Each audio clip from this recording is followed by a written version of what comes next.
Pois é, nós já mudamos de quadro, mas ainda falando sobre densidade, fica mais uma curiosidade que cai bastante em concurso. Onde é que é mais fácil uma pessoa boiar? Na piscina ou na água do mar? É na água do mar. Mas por que na água do mar? Porque a densidade da água do mar é muito maior que a densidade da água da piscina. Então, por isso é mais fácil a pessoa... Mar Morto, já ouvi falar do Mar Morto.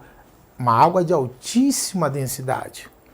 Então, quanto maior for a densidade, mais fácil para a pessoa boiar. Agora, você quer ver uma coisa interessante também? Você consegue boiar porque a densidade do teu corpo torna-se menor, ou melhor, é menor que a densidade, né, da água do mar. Mas se você estiver muito tenso, muito nervoso, estiver se afogando, por exemplo, o que acontece?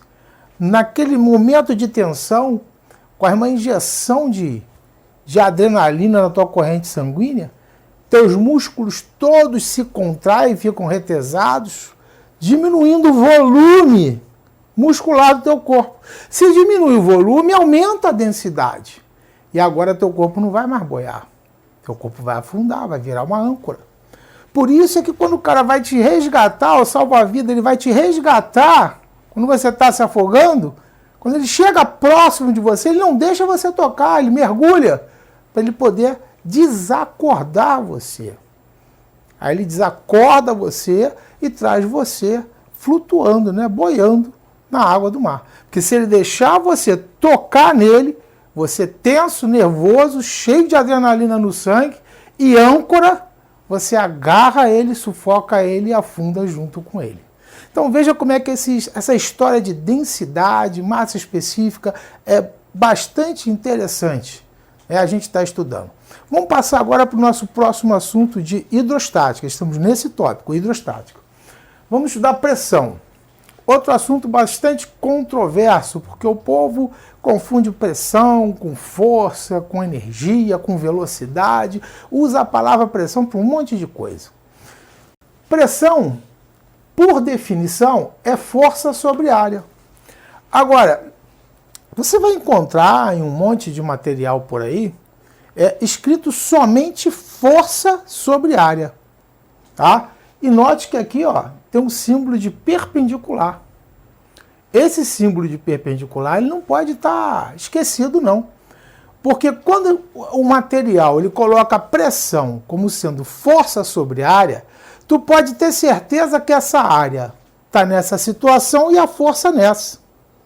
Aí o ângulo é 90 graus, aí pressão é força sobre área. Mas isso é um caso único. Se você faz isso, já não é mais força sobre área. Por quê? Olha para cá. Se eu pegar essa força oblíqua e decompor essa força nas suas componentes, eu marquei aqui o ângulo θ com a horizontal. Então, essa componente aqui é o F cosseno θ. Se você tem dificuldade nisso, a componente que está coladinha com o ângulo é F cosseno θ. Essa que está coladinha cosseno. Então, é F cosseno, porque ela está coladinha com o ângulo. E essa aqui, que está separada do ângulo, é o F seno. Que é outra confusão que o aluno faz. Ele nunca sabe quem é F seno e F cosseno.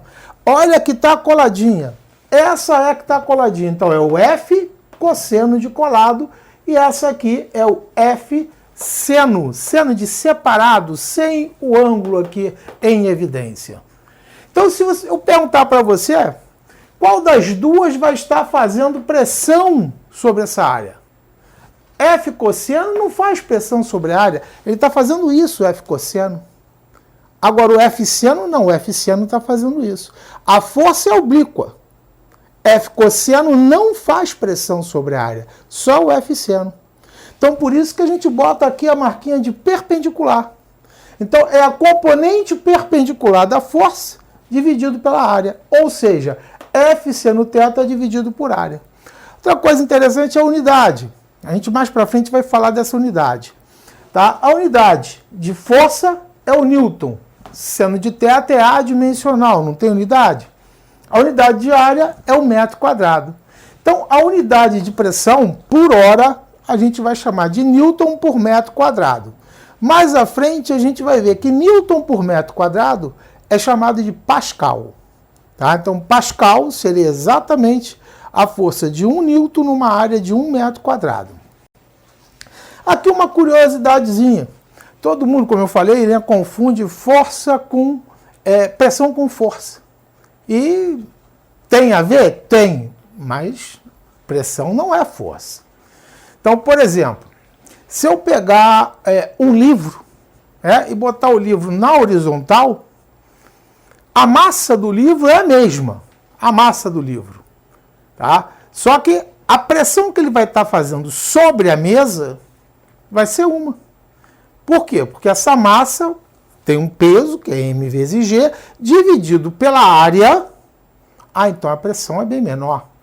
Se eu pegar o livro e botar o livro agora em pé, a área de contato diminuiu. A massa continua a mesma.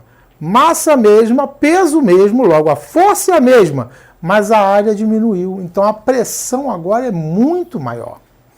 Gente, a respeito de pressão tem um monte de curiosidades para a gente poder falar. Tá?